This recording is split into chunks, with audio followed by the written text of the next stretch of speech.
It's interesting though with your modality, because you're talking so much about the neuroplasticity and the mindset, but you've actually figured out a trauma healing technique and it works for both, which is so interesting because I kind of separate those two things a little bit. Like trauma work is one thing and mindset work is one thing. But the way you're describing it, you think of it as the same thing, hey? It is the same. You can't separate it.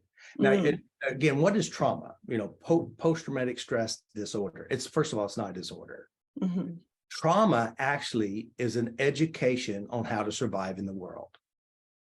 If you think about it, trauma is a traumatic experience. Now, the weird thing about traumatic experiences, a little girl falls down and she knocks her front teeth out.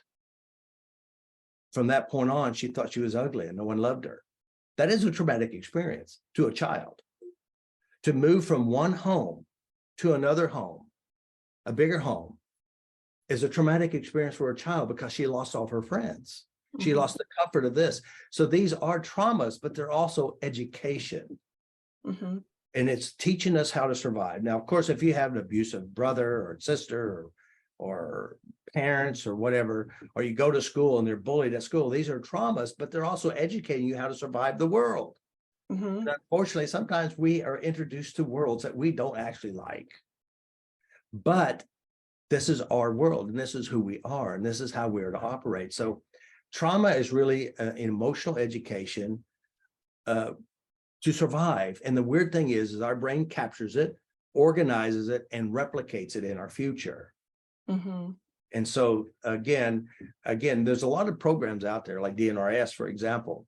So first of all, they don't know how to change trauma. They don't know how to deal with trauma. So, okay, push they trauma don't touch it. Yeah. and try to be positive. Now, here's the problem. Here's the Mm-hmm. problem is I got a cup full of all my abuses, hurts and pains and fears and phobias, and it's full, right?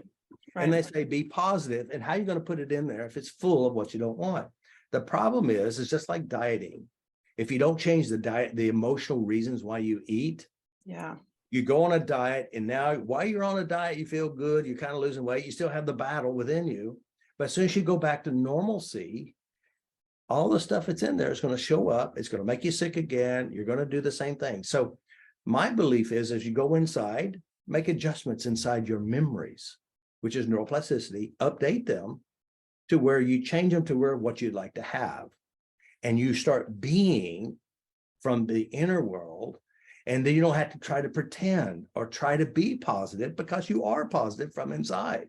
The biggest problem with that is sometimes, like, you know, I've worked with a lot of people with severe illnesses. I mean, you talk about the worst: Hashimoto's disease, lupus, POTS, fibromyalgia, ME. As a matter of fact, on Wednesday, I'm going to do an interview with a woman named Ronnie. Now, she came to my system in a wheelchair with an implant in her hip so she can kind of walk. All right. So she goes see one of my practitioners that I've trained. And so she comes in a wheelchair, and 4 days later, she can kind of walk. Now, I'm doing a training in Greece, and she comes there, and I pull her up several times in the session. She bought some sessions with me. On Friday, she's dancing on top of the table. Wow. But it's the neuroplasticity of the mind. It's how we hold memories. That's so interesting.